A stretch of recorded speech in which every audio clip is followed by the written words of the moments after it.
Eduardo Galeano.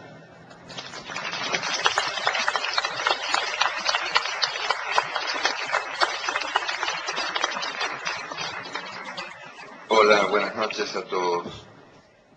Ante todo, estoy moralmente obligado a contestar algunas viles calumnias de Gianni Minà.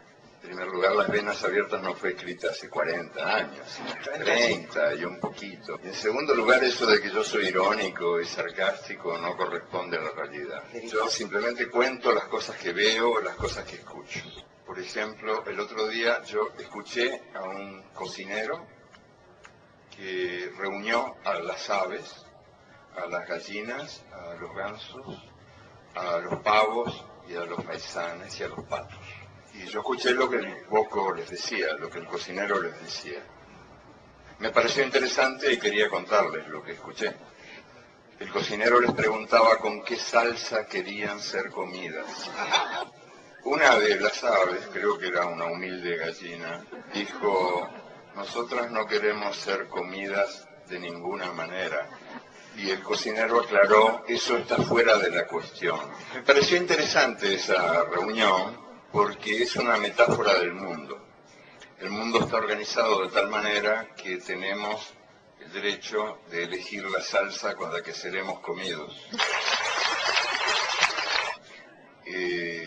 Dicen que es un mundo democrático, pero yo me pregunto hasta qué punto es democrático un mundo donde la soberanía se ha convertido, la soberanía de los países se ha convertido en un objeto de museo.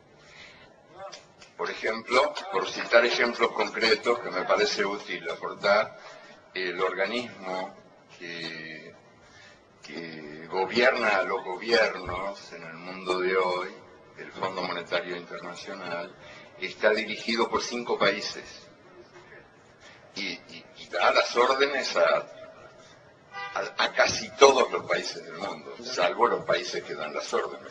Claro, que pueden ser sádicos pero no masoquistas. Possono essere sì sadici, ma certamente non masochisti.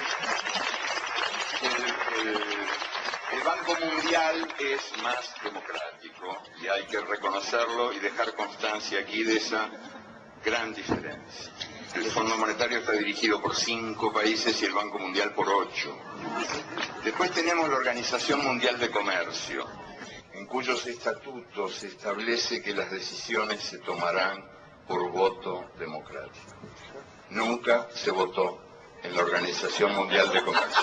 Nell'Organizzazione Mondiale del Commercio Nunca. non si è mai votato. Ni una sola vez.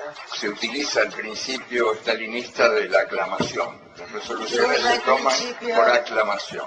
Votó el organismo anterior, que se llamaba GATT, votó una vez. No fue una buena experiencia, no se repitió.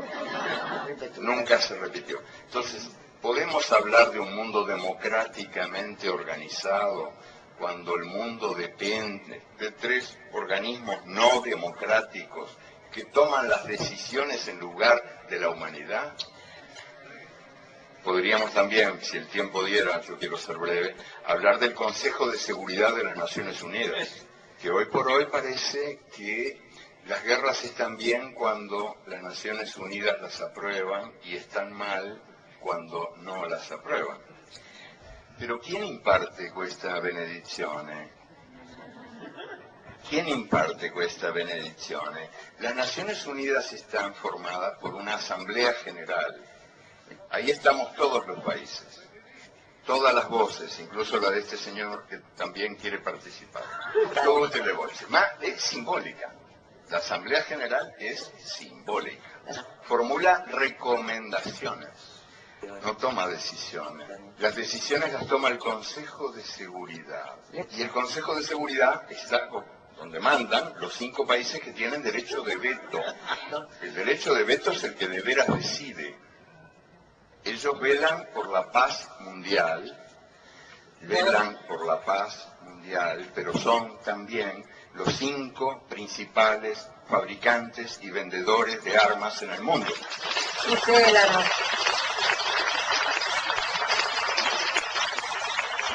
Claro, Estados Unidos, Inglaterra, Francia, Rusia y China.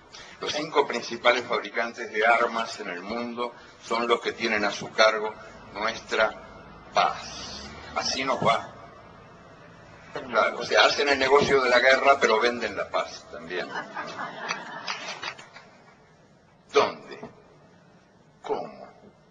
A través, sobre todo, de los grandes medios de comunicación, que reproduce el sistema de poder en el mundo y que toman examen de democracia a cada país.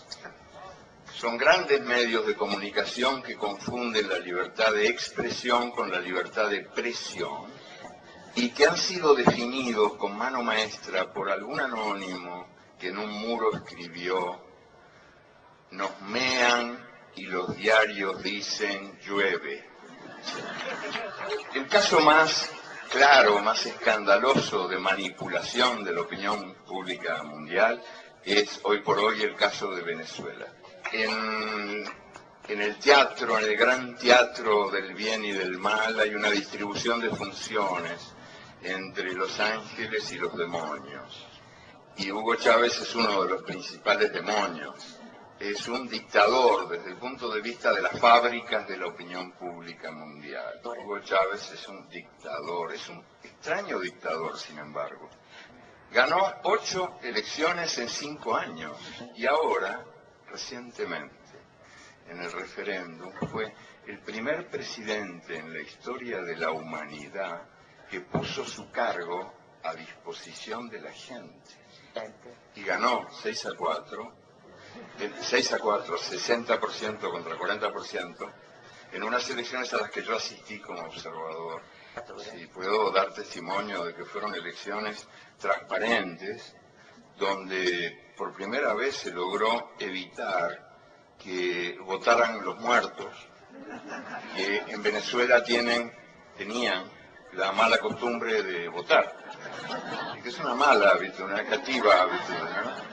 Y también se logró evitar que cada persona votara varias veces por el mal de Parkinson, que mucha gente ponía muchas veces votos en las urnas, ¿no?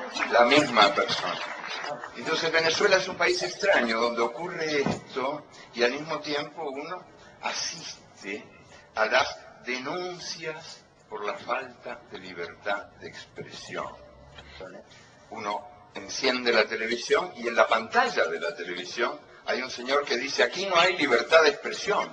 Y uno enciende la radio y en la radio hay una voz que clama: aquí no hay libertad de expresión. Y uno abre el diario y hay un título enorme que dice en el diario: aquí no hay libertad de expresión.